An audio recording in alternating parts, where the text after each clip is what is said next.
It's May 2025 and all around Selhurst Park is a jubilant sea of red and blue. Crystal Palace, against all odds, have just beaten Manchester City to lift the FA Cup, the first major trophy of their history. 𝗕𝗏𝗧𝗏𝗧, the genius behind the triumph, is heralded as a king amongst men, ushering in a new era of pride for South London. Well, supposedly, because fast forward 9 months and the club is a shadow of its former self. How did one of the most promising chapters in Crystal Palace's history implode with such shocking speed? From European demotion to the manager's imminent departure, all via the sale of the club captain. Here's the story of an insane 9 months that broke Crystal Palace. And mateta! Munoz and Now, the starting point for this journey is unfortunately the highest point, as mentioned, an FA Cup victory. This wasn't a fluke at all. Palace were a team full of swagger, playing some attractive football and going on to post a record Premier League points tally for themselves. So where did the first crack appear? Well, oddly enough, not on the pitch nor on the training ground, but instead in the boardroom, where the dream of Europa League football, earned through that FA Cup win, was snatched away on a technicality.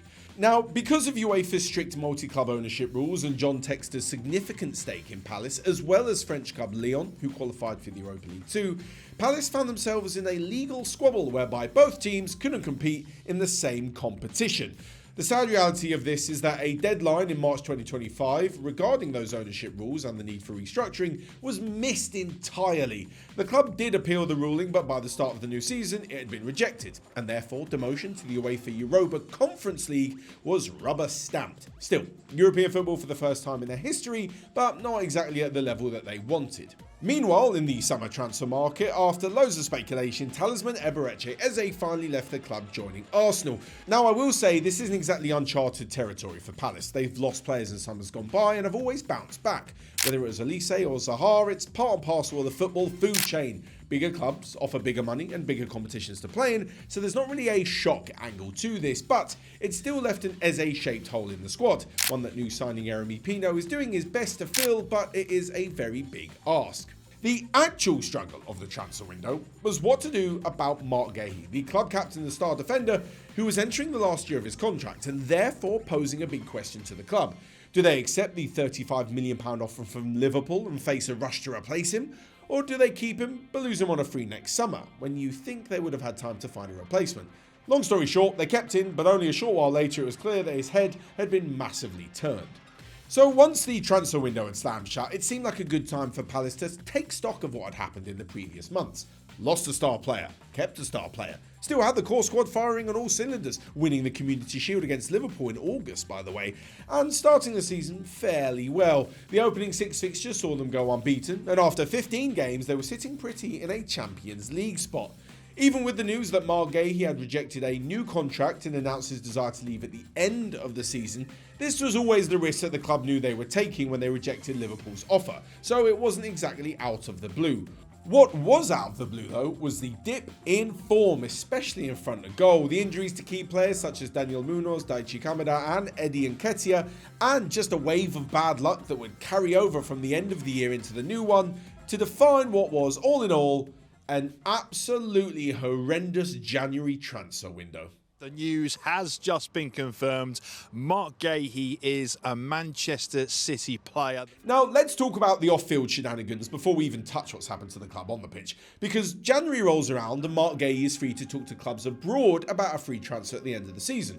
Or, if Palace want to cash in, they take a cut price, which is what they did. It wasn't Liverpool's 35 million, but 20 million from Manchester City. Now, obviously, part of the problem is losing your captain and best defender. Let's not understate that and the impact on the squad. But the bigger issue was how the club went about it and the knock-on effect it has and will continue to have into the summer and beyond. The public acknowledgement of the damage this caused came on a future-defining weekend in mid-January. It's like life at Crystal Palace exists in 2 separate timelines, before and after 𝗕𝗏𝗏𝗏𝗏's pre- and post-match interviews. First up was the pre-match one, an opportunity to speak before his side trip to Sunderland, where he announced 𝗘𝗫𝗓𝗏𝗏𝗏's imminent departure and then, against the club's apparent wishes, also announced his own departure, saying, "I had a meeting in October in the international break, we had dinner and a very long talk. and I told him I would not sign a new contract for Crystal Palace. And that's just the start. The following day, in the wake of defeat to Sunderland, he went on a bit of a post-match rant, basically just totally crashed out. We feel like we're being completely abandoned, selling our captain one day before a game. There is no understanding for this. We're preparing, and then yesterday I get told our captain will be sold, but why not next week? Oh, and he wasn't done there, by the way. If your heart gets ripped out twice a year with Eze one day before a game in the summer and your captain one day before a game, I've just got no understanding. It meant that, basically, he's now become his own interim boss, just sort of overseeing the job whilst knowing he's not in charge for the future. An odd situation that apparently led to the club debating whether or not to sack him, but ultimately they decided against it. Now, for me, if I may throw my 2 cents in here, I sort of understand the overall plans for the club once they realised Gsn was leaving, but the way it has unfolded has soured the situation to an unnecessary extent. Gsn was apparently annoyed at the lack of reinvestment after the Eze sale, then tells the club he's leaving in October around the same time Gay does. So maybe they have just cut their losses completely.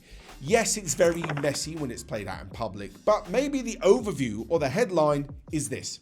Your manager says he's going, the captain too, so you recoup as much money as you can, you don't spend it on backing a manager who's on his way out anyways, and in the summer, when the new man takes over, he doesn't inherit a squad full of players he didn't buy, with the captain leaving on a free, and with less money to shape the squad going forward. You give him everything he needs. That's just my thoughts on it all. Do you want more from 442? Then why not join our community with a completely free membership?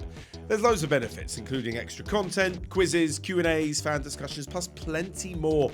All you have to do is click the link in the description and sign up with your email. It's Macclesfield's moment. It's Macclesfield Day. Now, if all of that constitutes structural collapse, the moral collapse has come on the pitch. None more so in their defence of the FA Cup, which fell at the first hurdle after being knocked out by 6th tier Macclesfield in the 3rd round. This wasn't even a week 11 Gsn put out. It was just a team carrying the burden of distraction and uncertainty against a side carrying the optimism and inspiration required to pull off one of the greatest cup upsets of all time. So as we head into February post-transfer window, the failure to beat Nottingham Forest has meant that they are now winless in 12 matches, with their last victory coming in the Europa Conference League, beating Shelbourne 3-0 all the way back on December the 11th. And then, after all that, that's right, the story doesn't end here just yet, star striker 𝗕𝗫𝗏𝗏 Mateta announces that he is asked to leave the club, citing a lack of ambition.